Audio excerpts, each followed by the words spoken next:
Este programa lo he variado muy poco, lo he variado solo en punto a los actos procesales y al sistema de oralidad, porque esto que está acá,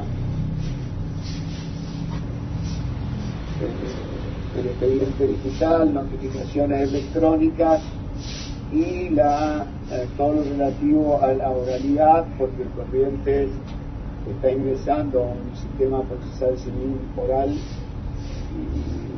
bueno, yo creo que la tendencia,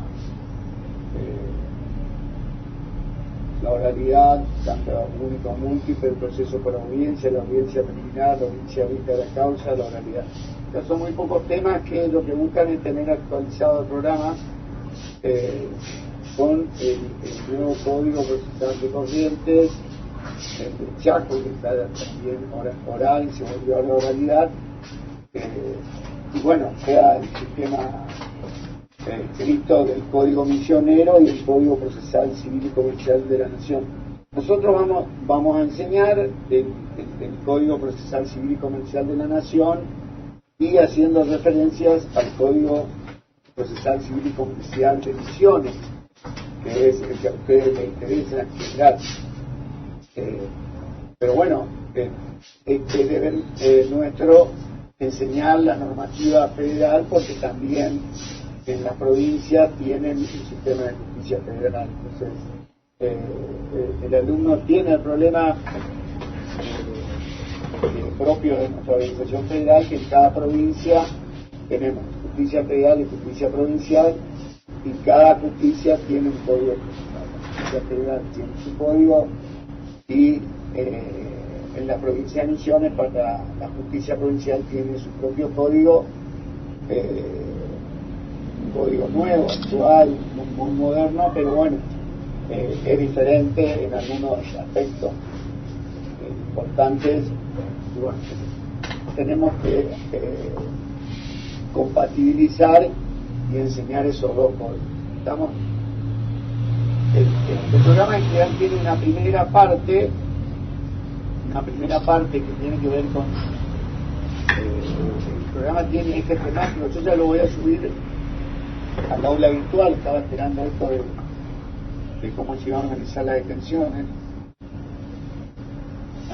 Mi programa tiene ejes temáticos, empieza el derecho procesal, luego las instituciones, jurisdicción, acción y proceso, y luego ya entra al procedimiento civil y comercial, pero trata de tener una parte general, una parte de teoría general del proceso. Hago mucho énfasis en eso porque derecho procesal civil es la primera materia, y en el plan de estudios no existe una materia, una teoría general del proceso. Ustedes no estudian teoría general del proceso, que es una materia muy importante porque, como toda teoría, sirve para cualquier tipo de código, el código procesal penal, el procesal administrativo, el procesal laboral. Entonces, en la medida en que ustedes tengan una buena base de la teoría general del proceso, le va a ser mucho más fácil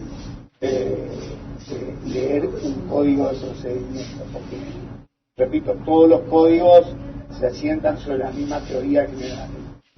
Haciendo un parangón, digamos, como el derecho penal parte general, si ustedes tienen una buena formación en parte general, es mucho más fácil entender los tipos penales de la parte especial. Esto es así. Entonces, el derecho procesal tiene también su teoría general, su parte general, pero bueno, no está en ninguna materia específica. Lamentablemente el plan de estudios incorporó otras especialidades del derecho procesal, como el derecho procesal administrativo, y no incorporó la teoría general del proceso, que a mi juicio hubiese sido beneficioso tener la teoría general del proceso como materia autónoma. Pero bueno, son decisiones que están suceden. Bueno, agregó procesal constitucional, procesal administrativo, y se olvidó de teoría general del derecho. ¿Vamos? Bueno, sigamos. Bueno, no, sigamos no, empecemos. Empecemos con el concepto de derecho procesal. O sea, hay un primer idea fundamental que está ahí en el programa que habla de la tutela de los derechos sustanciales. Esta es la clave de bóveda para entender el derecho procesal, ¿no? Que es la esencia misma de la función jurisdiccional. Ustedes tradicionalmente, en introducción al derecho y a lo largo de su carrera, seguramente habrán escuchado nombrar reiteradamente los derechos sustanciales y las normas procesales. ¿Por qué hablamos de derechos sustanciales? Porque, bueno, el ordenamiento jurídico lo que hace es ir atribuyendo derechos subjetivos. El ordenamiento jurídico lo que hace, el legislador, establecer normas generales y abstractas que distribuyen y reconocen derechos subjetivos entre los justiciables. Y ahí está la gran diferencia entre el derecho objetivo y el derecho subjetivo. El derecho objetivo es el derecho vigente, el que está sancionado por ley del Congreso, con validez en el ámbito temporal y territorial determinado de la República. Ese es el derecho objetivo. Ahora, cuando el derecho objetivo se transforma en derecho subjetivo, bueno, cuando se cumplen determinadas hipótesis previstas en la norma, entonces el derecho objetivo deja de ser una norma general y abstracta y se concretiza. Por ejemplo, la norma general, principio general del derecho civil, non altere l'avere, no causar daño a otro, es un principio del derecho objetivo, están las leyes, pacta sunt servanda, los contratos deben ser cumplidos. Entonces, eso es derecho objetivo. Ahora, muy bien, Juan y Pedro firman un contrato de locación, en el cual Pedro es el locatario, el inquilino. Pedro no paga el alquiler. Bueno, ahí la situación ya es diferente. El derecho dejó de ser puramente objetivo para concretizarse en una relación jurídica determinada, y el inquilino pasó a tener un derecho subjetivo a que el locador pasó a tener un derecho subjetivo a que el inquilino, el locatario, le pague el canon locativo. Ahí el derecho objetivo se transformó en derecho subjetivo. Entonces, la pregunta es, ¿qué sucede cuando la persona que está obligada a cumplir un determinado mandato, un determinado precepto, no lo hace voluntariamente?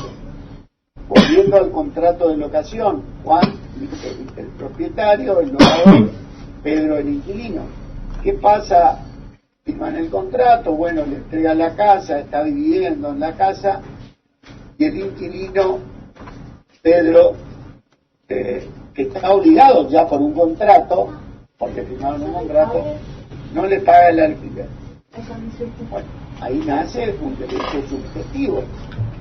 Dejó de ser derecho objetivo para convertirse en derecho subjetivo. ¿Por qué? Porque hay una relación jurídica que vincula a ambos derivado de un contrato, y fíjense que ahí mismo también tenemos que distinguir, porque el derecho, como decía un profesor Riesel, el derecho aparece cuando se termina el amor, porque si el inquilino le paga todos los meses el alquiler, el derecho ni los jueces son necesarios, porque va a llegar el vencimiento del contrato, le va a devolver el inmueble y nunca fue necesario recurrir al derecho, ni a los abogados, ni a los jueces.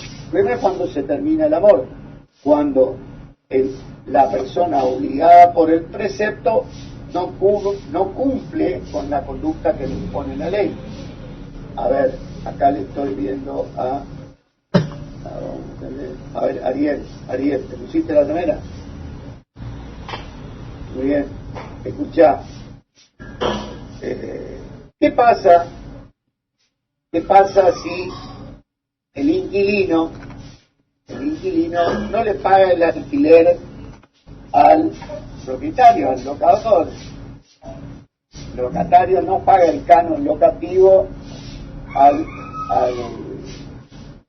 dueño del inmueble, al locador. Eso es el contrato. Muy bien, está incumpliendo un contrato. Ahí fíjense que ahí aparece el derecho, como regulando la situación. Y el derecho que dice, se puede en la pantalla, ¿dónde está? Incurre en mora, profe. Empieza a correr la mora. Muy bien, pero fíjense que aún así, ahí seguimos prescindiendo de los abogados y de los tribunales. ¿Por qué? ¿Por qué aún en esa instancia de mora seguimos prescindiendo de abogados y jueces? Y porque no hay proceso de mora se va agregando una... Hablen de uno. Porque ¿Sí? cuando entra en mora, cada día que pase y esté en mora el inquilino, va a tener que pagar un porcentaje extra, digamos, por esa mora. Ahora no me acuerdo en cuánto está, creo que el último contrato que firmé un alquiler era el 1% por día que pasaba de mora. Porque esto todavía, pero en realidad no hay voluntad todavía dentro del contrato. Todavía son términos que están dentro del contrato. Bueno, Está bien puesto chicos, todo. cuando hablan todos juntos me colapsa. Bueno, claro, pero yo me refiero a otra cosa. Fíjense, está bien lo que decía el interés, la tasa de interés, todo eso, pero fíjense que desde el punto de vista del derecho procesal, el inquilino incumplió el mandato, ya incumplió el mandato. Él ya incumplió el mandato. Él ya incumplió y ya nació un derecho subjetivo en cabeza del locador a cobrar, como dijo el compañero, a cobrar el canon locativo más su accesorio, por la mora. Pero, ¿por qué yo digo que aún en esta situación seguimos prescindiendo de jueces y abogados? Porque todavía no llegó a una instancia coactiva, digamos, de parte del Estado. El locador no acude. Todavía no lo intimaron. Chicos, hagamos un poco de orden y levantemos la mano para hablar, porque si no nos vamos a confundir entre todos. Sí, eso es lo que, bueno, no importa. Ya van a ir en el transcurso de las clases pidiendo la palabra. Lo que sucede es que la misma ley describe la conducta que debe observar el incumplidor. Es decir, fíjense que el contrato dice, bueno, la prestación es básica del contrato de locación, uno entrega la cosa y el otro paga el precio de alquiler. Pero el mismo derecho, que en materia civil integral no tiene lagunas, dice, bueno, mire, usted no cumplió, ha violado el derecho objetivo y con eso surgió un derecho subjetivo, pero esto no tiene por qué extinguir el contrato, porque usted puede voluntariamente ir a pagar la sanción que es la mora, los intereses moratorios, ahí lo dijo una dona. Bueno, entonces fíjense que el inquilino paga la obligación principal con sus accesorios y terminó el conflicto. Terminó el conflicto. Es decir, fíjense que el legislador es sabio en el sentido que va reconociendo los derechos sustanciales a través de la legislación, y nosotros sin darnos cuenta vamos creando relaciones jurídicas subjetivas y la vivimos fisiológicamente, o sea, con normalidad. Todos compramos un auto, una casa, alquilamos algo, compramos en cuotas, y no estamos recurriendo permanentemente al poder del abogado porque hay una máxima que es importante para el derecho social, que es que el derecho se presume conocido. Entonces todos sabemos que tenemos que ir a pagar el precio de la cosa, del alquiler, de la compra, etcétera, etcétera, y que si nos retrasamos tenemos que pagar intereses, y sigue el derecho sigue viviendo fisiológicamente sin ninguna situación de contienda. Hay conflictos, sí, hay conflictos, pero el mismo derecho se encarga de solucionar, de indicar, en realidad, ¿por qué se dice que las normas son preceptivas? Porque, o qué significa precepto. Precepto es la conducta que debe observarse. Porque es lo que le decía hoy como docente, tengo que dar clases. Bueno, si me pagan, yo tengo que cumplir el precepto, dar las clases. El precepto te indica cuál es la conducta que tenés que hacer. Y el derecho es preceptivo, te va indicando qué es lo que hay que hacer aún en una situación de conflicto. Ahora, ¿qué pasa si el inquilino entra en mora, no paga los intereses, se niega a pagar? Bueno, ahí el conflicto se puede solucionar de diversas formas. Esto lo enseña bien el maestro Eduardo Couture. La primera forma es la autotutela.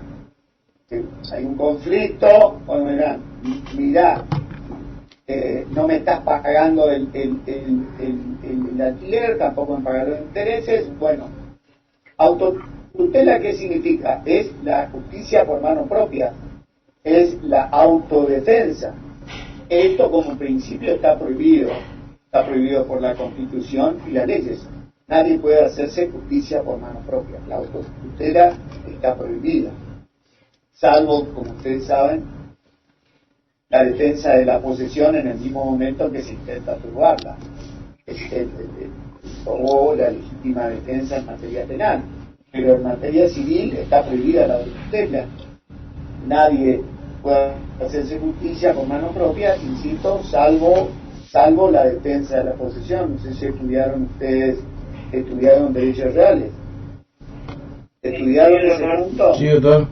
Bueno, vieron que el derecho real es cuando se modificó la defensa de la posesión en el mismo momento en que se intenta turbarla. Y otro ejemplo de autotutela es, algunos autores dicen que no, es el derecho de retención. ¿Saben lo que es el derecho de retención? Sí, doctor. Sí, doctor.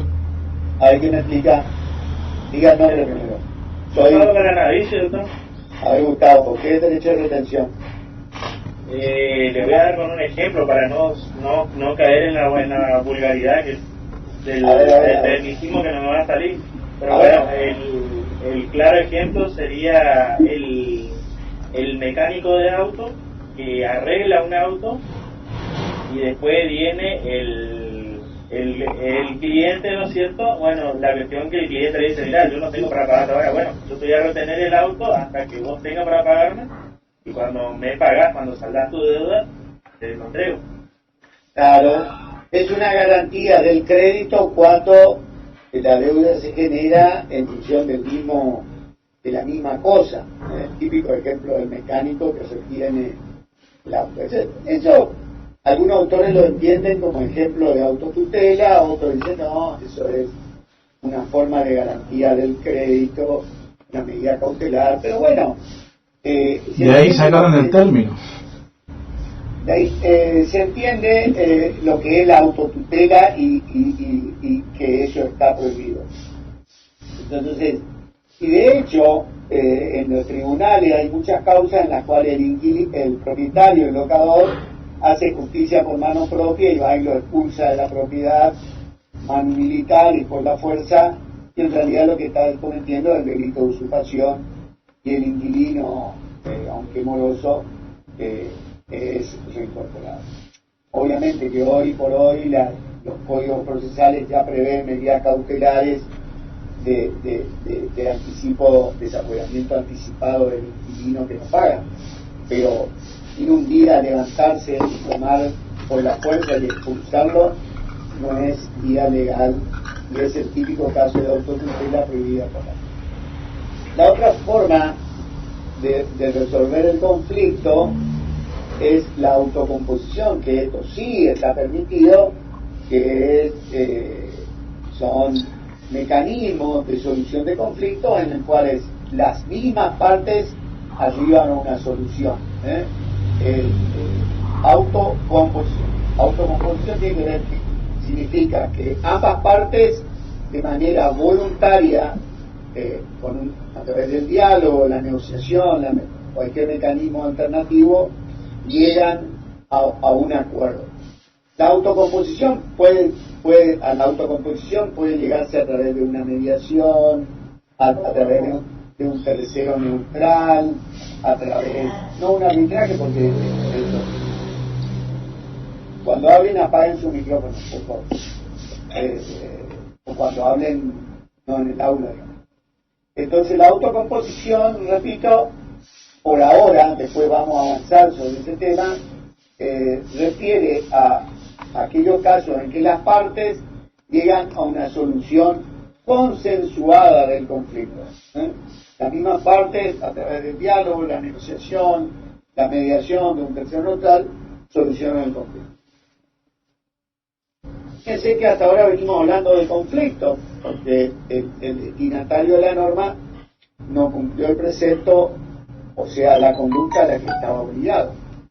La tercera alternativa para resolver el conflicto ya es el proceso. Y ahí el conflicto deja de ser conflicto para transformarse en una litis. Una litis, esto que hablaba Caneluti, que es en torno al cual gira el proceso judicial. Y el proceso es la forma fisiológica a través de la cual se solucionan los conflictos.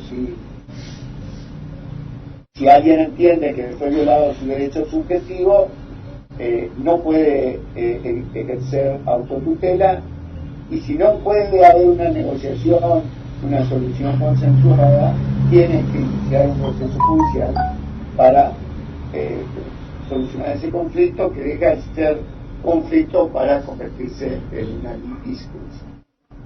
Entonces, esto vamos a sacar, esto que quedó de la redacción anterior. Entonces, esto es lo que en muy pocas palabras lo que se llama la teoría del conflicto. El derecho procesal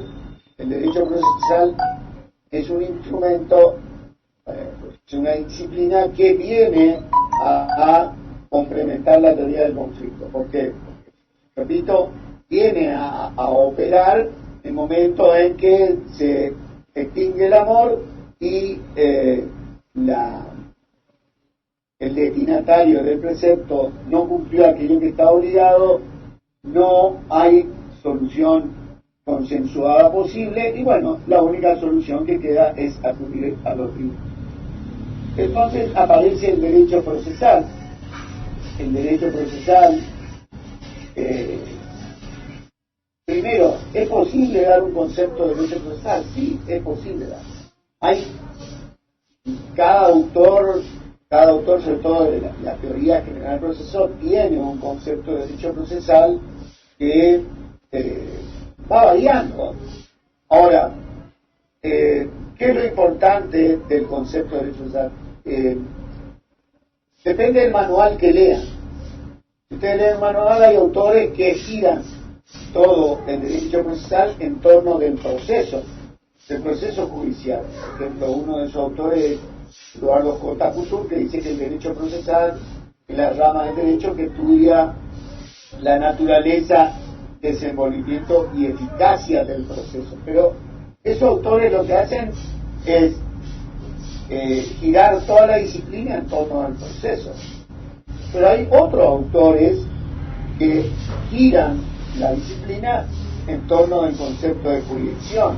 Entonces dice, el derecho procesal es la rama del derecho que estudia la función jurisdiccional del Estado.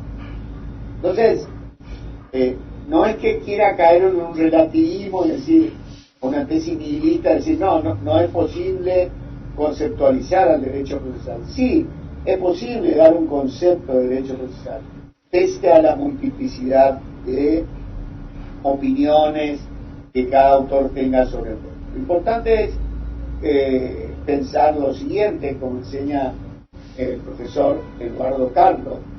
Eduardo Carlos dice, el derecho procesal, como todo derecho, es una rama del derecho.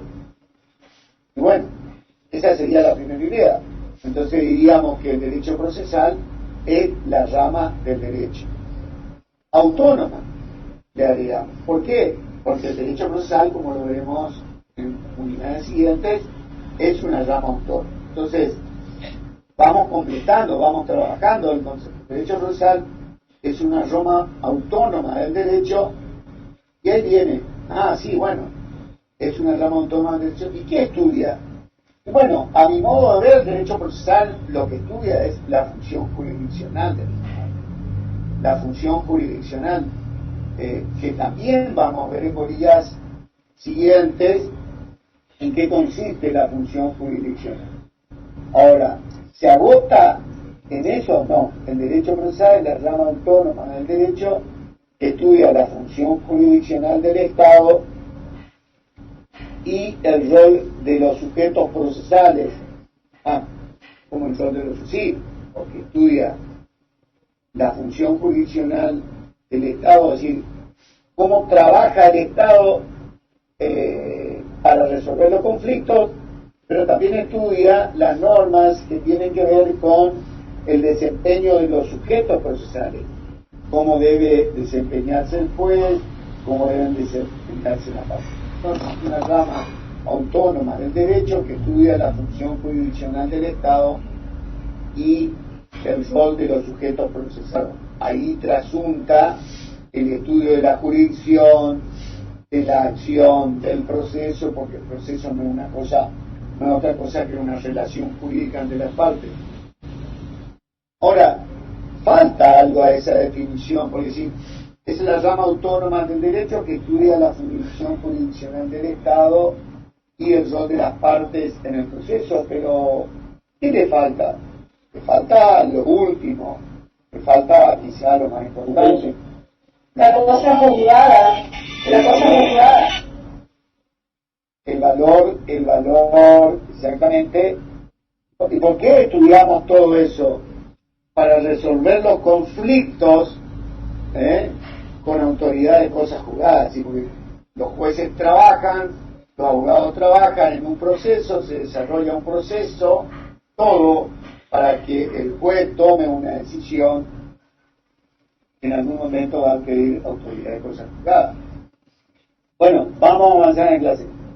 Entonces, lo que le decía, la cosa juzgada es un atributo que tienen las sentencias. Si la gracia cosa juzgada, lo que tiene valor de cosa juzgada es la sentencia. Cuando se agotan los recursos, ya esa sentencia adquirió autoridad de cosa juzgada. Entonces, completando el concepto de derecho procesal, podemos decir que es una rama del derecho, porque es derecho, no es filosofía ni sociología del derecho, rama del derecho autónoma, que estudia la función jurisdiccional del Estado. Pero no se agota ahí, porque también, es decir, estudia solo cómo funciona la jurisdicción, sino el rol de los sujetos procesales, cómo se desempeñan en el proceso, sus deberes y facultades, y el valor de todo eso, y el rol de los sujetos procesales para dictar una sentencia con autoridad de cosa juzgada. Todo eso lo hacemos para que el juez dicte una sentencia que en algún momento va a adquirir autoridad de cosa juzgada y va a ser inmodificable e inmutable y, como dice el latinajo, Roma locuta, causa finita. Habló Roma, se terminó la discusión, la sentencia fue dictada y una vez que se agotaron los recursos, entró definitivamente al derecho, al patrimonio de quien resultó triunfante, quien obtuvo la sentencia joven. Ahora, el derecho procesal tiene caracteres como todas las ramas del derecho. El primer carácter es su autonomía. Es una rama autónoma del derecho. Ahora, esto tiene que ver con lo que le decía al iniciar la clase. Lo que existe es una teoría general del proceso que le da autonomía a la ciencia. Ustedes van a estudiar acá esto, las instituciones básicas, ¿cuáles son? La jurisdicción. Yo te diría que por ahora en esa zona no te toque ni el viernes ni el viernes para si hay algo que no se suele enfrente, dejarlo ahí nada más y la semana próxima vemos. Pero te diría que por ahora no. Que es el derecho subjetivo que tienen los particulares para recurrir a los tribunales de justicia, y el proceso que es la relación jurídica que se establece entre el juez y las partes del precinto. Entonces, ¿por qué es autónomo? Porque tiene instituciones propias, y cuando estudiemos el concepto de acción, vamos a estudiar en qué momento de la historia el derecho procesal adquirió autonomía. ¿Por qué? Porque tiene una materia propia, un objeto de estudio propio que no lo tiene en otra materia. Ustedes la jurisdicción lo estudian en derecho constitucional, pero solo al único efecto de ver al Poder Judicial como poder del Estado, pero no como función, no cómo trabaja un juez. Eso no lo ven en Constitución. En Constitucional lo ven cómo está organizado, la competencia de la Corte, si lo estudian, etcétera, etcétera. Pero aquí lo que vemos es cómo trabaja el juez, la función, cómo trabaja. Obviamente la regla de competencia, la acción, que no lo van a estudiar en otra materia, porque el concepto de acción es el derecho público subjetivo que tienen las partes de recurrir a los tribunales en procura de justicia. Es una institución exclusiva del derecho procesal, y de igual modo, una vez que el justiciable titular de un derecho subjetivo que no fue satisfecho, que no pudo solucionar a través de la autocomposición, recurre a la jurisdicción y se inicia una relación jurídica llamada proceso. Estas tres instituciones básicas, estas tres instituciones son los que le dan el rasgo de autonomía a la ciencia del derecho procesal. Y el derecho procesal es único en el sentido que estas tres instituciones, la jurisdicción, el proceso, la van a ver en cualquier tipo de procedimiento. A ver, ¿qué quiere decir con esto? Me quieren preguntar, bueno, ¿qué quiere decir con esto, doctor? Recién por ahí un alumno hablaba de que el profesor de Derecho Procesal Administrativo, el profesor de Derecho Procesal Laboral, el procesal penal, incluso nosotros, el procesal civil, cuando hablamos de estas ramas que tienen cierta, que en realidad son disciplinas autónomas, la ciencia autónoma es el derecho procesal, pero tiene ciertas disciplinas que tienen un rasgo de autonomía: el proceso civil, el proceso penal, el proceso laboral, el proceso administrativo, pero todos giran en torno a una teoría general única. Cualquiera de esas ramas disciplinares del derecho procesal, repito, cualquiera de esas ramas disciplinares del derecho procesal, civil, comercial, oral, previsional, que descansan siempre sobre la misma trilogía estructural: la jurisdicción ejercida por los jueces, la jurisdicción estatal ejercida por los jueces, la acción, que es un derecho público subjetivo que tiene el justiciable de recurrir al Poder Judicial, a los jueces, en procura de justicia, en procura de tutela de su derecho subjetivo, y el proceso, que es la relación jurídica que se inicia y que se desarrolla hasta el dictado de la sentencia con autoridad de cosa. Este concepto Este fenómeno, esta filosofía estructural, se presenta en cualquier rama disciplinar, sea proceso penal, civil, comercial, laboral, administrativo, fiscal, etc. Proceso fiscal, de ejecución fiscal, etc. Por eso decimos que el derecho procesal, además de autónomo, es único. ¿Por qué? Porque descansa sobre una teoría general única del proceso. El otro rasgo del derecho procesal es su carácter público. El derecho procesal forma parte del derecho público. ¿Por qué forma parte del derecho público? Porque estamos estudiando una función.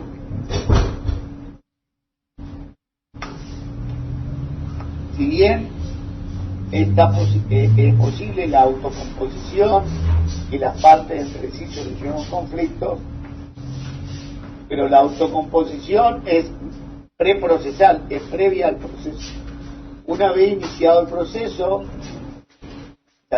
tengo dicho que a veces, el proceso es una relación jurídica de derecho público. ¿Por qué?